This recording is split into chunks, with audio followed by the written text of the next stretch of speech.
Kaj islam misli o ženskah in zakaj so tako obsedeni z ženskami?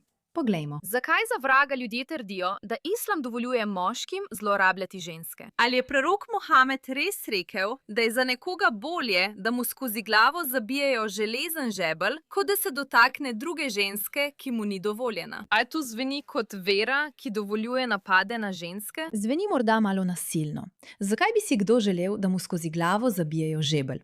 To je vprašanje, ki ga moram zastaviti. Poslušajmo, kaj ima ta moški povedati o tem, kako bi bilo treba ravnati z ženskami. In pretepanje naj bi žensko opozorilo, da je družinsko življenje v nevarnosti. Morala bi razumeti. Če te pretepejo, je to zato, da te opozorijo, da je tvoje družinsko življenje v nevarnosti. Dobro je zate, da te pretepejo. Seveda, zakaj se tega nisem sama spomnila? Zakon je ogrožen, zato bodi pozoren, da ta družina ne bo uničena in razpadla, da naši otroci ne bodo prizadeti in da naša prihodnost ne bo ogrožena. Torej, Če so tvoji družinski odnosi ogroženi, te pretepajo, da bi rešili tvojo družino. Poglej to, junaško. Poglej ženske, njihovo moč.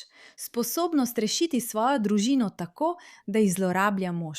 Neverjetno. potem sledi simbolično pretepanje in če gre za resnično pretepanje, ima to svoje pogoje in pravila. Ne skrbi, islam te ščiti. Mislim, to verjetno pojasnjuje, zakaj je na Zahodu toliko ločitev.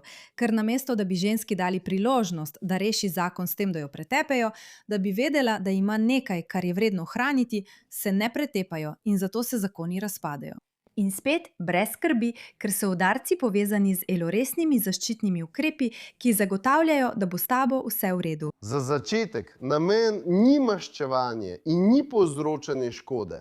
Torej, razlog za udarce naj bi zagotovil, da ne boš poškodovana. Razlog, zakaj te bo tvoj mož udaril, je, da bi spremenila svoje vedenje in rešila družino. Prav. Drugič, ko se izogibaš svoji ženi, ko udariš svojo ženo, se moraš izogibati udarjanju občutljivih delov. Torej, ne skrbi, tvoje prsi bodo morda varne, če pride do tega, da se tvoja družina zaradi tebe, na žalost, razpada. Mimogrede, tvoj obraz in tvoji vitalni organi, morda tvoj želodec, da lahko še naprej razmnožuješ.